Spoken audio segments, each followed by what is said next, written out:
اللہ کی ایک رحمت یہ ہے کہ اگر ہم یہ سوچیں بالکل ٹھیک ہوا ہے تو پھر رو تو سکتے ہی نہیں ہے.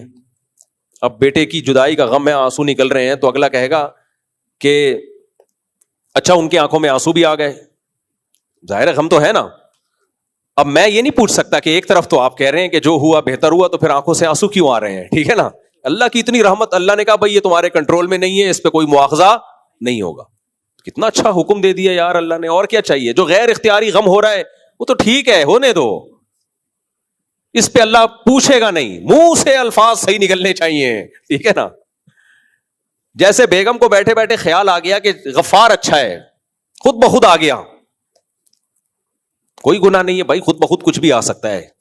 اب آ کے آپ سے کہہ رہی ہے کہ مجھے یہ خیال آ رہا ہے, اب آپ کو غصہ, اب کم بخت تجھے آ بھی رہا تھا, مجھے کیوں بتا رہی ہے آگے, کیا خیال ہے بھائی. پھر آپ اس کو بولے کہ ٹھیک ہے مجھے بھی ایک دن خیال آیا تھا وہاں شادی کر لیتا, وہ زیادہ اچھی انٹی تھی, وہ زیادہ اچھی خوبصورت تھی, تو اب میں بھی جب جتنے میری زندگی میں خیالات آئے ہیں نا, یہ آئندہ آئیں گے, میں تجھے بتاتا رہوں گا بیٹھ کے اور ٹینشن دیتا رہوں گا. تو اللہ تعالیٰ نے نبی صلی اللہ علیہ وسلم کی نواسی کا جب انتقال ہوا تو آپ کی آنکھوں سے آنسو, آپ نے فرمایا کہ دل غمزدہ ہے, حدیث کا مفہوم پیش کر رہا ہوں, اور آنکھوں سے آنسو ہیں, لیکن زبان وہ کہے گی جس پہ ہمارا رب راضی ہوگا, زبان وہ کہے گی. تو اس لیے غموں میں انسان کا پتہ چلتا ہے بھائی کتنا دین ہے, کتنا دین اندر کیا ہے. جو غم اور خوشی, یہ دو چیزیں ایسی ہیں, اندر کا انسان نکل کے باہر آ جاتا ہے.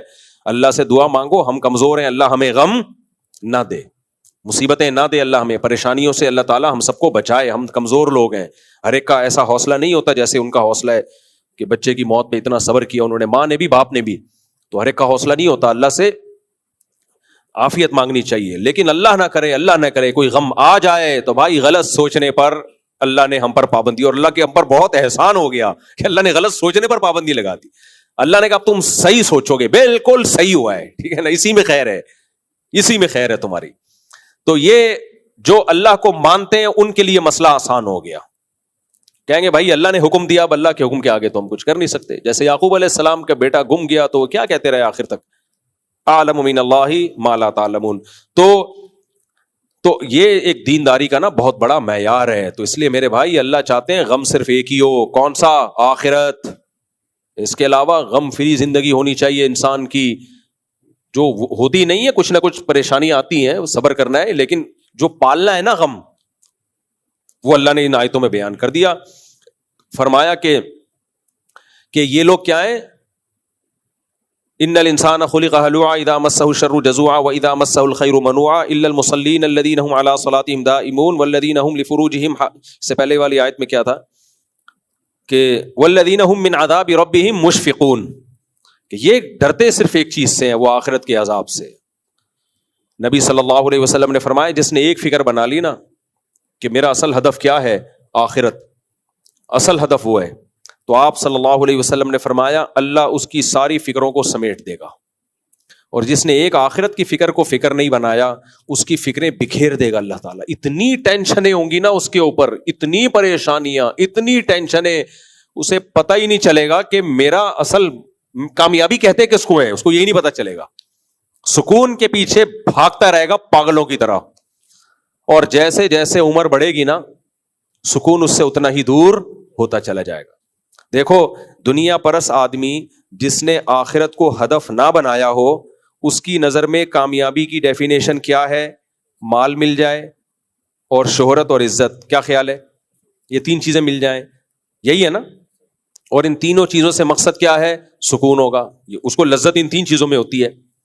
مال سے کیا ہوگا, عیاشی کرے گا, ایسا ہی ہے نا. اب مجھے ایک بات بتاؤ, ایک آپ کے پاس جو تھے عیاشی کے پیسے نہیں تھے, صحت ہے عیاشی کے لائق.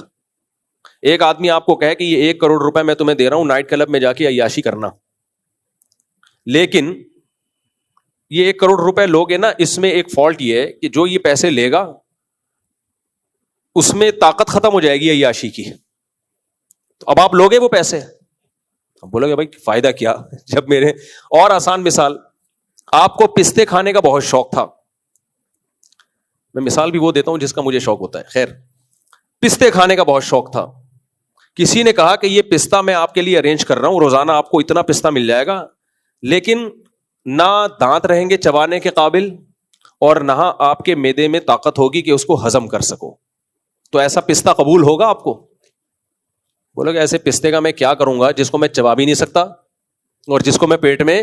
تو پستہ تو ملے گا لیکن وہ پستہ آپ کی خوشی میں اضافہ نہیں کرے گا بلکہ غم میں اضافہ کر دے گا الٹا, کہ یار ایسے ٹائم پہ ملا کہ جب پیٹ میں آنت نہیں اور منہ میں دانت نہیں.